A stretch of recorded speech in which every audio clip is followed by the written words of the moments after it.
પંચમહાલમાં ચાંદીપુરા વાયરસના કેસ વધતા તંત્ર હવે દોડી રહ્યું છે। દિલ્હીની એનસીડીસીની ટીમે અસરગ્રસ્ત વિસ્તારમાં નિરીક્ષણ કર્યું હતું। પંચમહાલમાં નોંધાયા છે શંકાસ્પદ ચાંદીપુરાના 15 કેસ। અત્યાર સુધીમાં ચાંદીપુરાના 7 કેસ પોઝિટિવ રહ્યા છે। એનસીડીસીની ટીમે તંત્રની કામગીરીની સમીક્ષા કરી હતી। પાછલા 3 દિવસથી જિલ્લામાં નથી નોંધાયો નવો કેસ।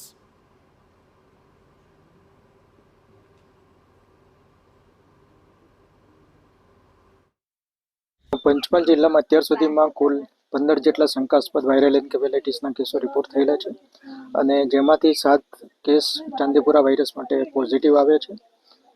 પંચમહાલ જિલ્લામાં અત્યાર સુધીમાં કુલ 7 જેટલા મૃત્યુ થયેલા છે, જેમાં ચાંદીપુરા વાયરસ પોઝિટિવથી 4ના મૃત્યુ થયેલા છે। અત્યારે હાલમાં એનસીડીસી નવી દિલ્હીની ટીમ અત્યારે આવી છે અને જે પોઝિટિવ કેસો છે એના ઇન્વેસ્ટિગેશન ચાલી રહ્યું છે।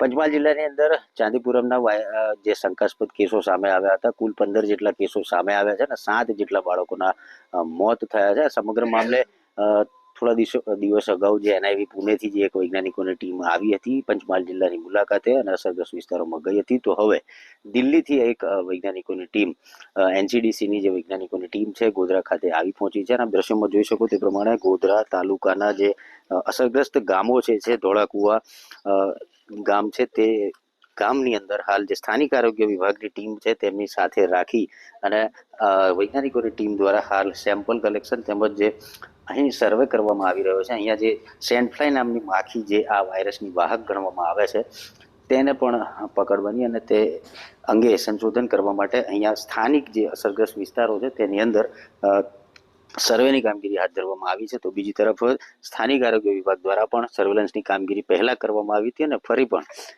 જે દવા છંટકાવથી લઈને તમામ કાર્યવાહી જે છે તે સ્થાનિક આરોગ્ય વિભાગ દ્વારા કરવામાં આવી છે અને હાલ દિલ્હીથી આવેલી ટીમ સ્થાનિક આરોગ્ય વિભાગની સાથે આ તમામ અસરગ્રસ્ત વિસ્તારોમાં જઈ અને સેમ્પલ કલેક્શન કરી રહી છે। રાહતની વાત એ છે કે પંચમહાલ જિલ્લામાં હજે છેલ્લા 4-5 દિવસથી કોઈ નવો કેસ નોંધાયો નથી અને જે બાળ દર્દીઓ જે સામે આવ્યા હતા તે પણ સાજા થઈ રહ્યા છે। નિકુંજ પટેલ, TV9।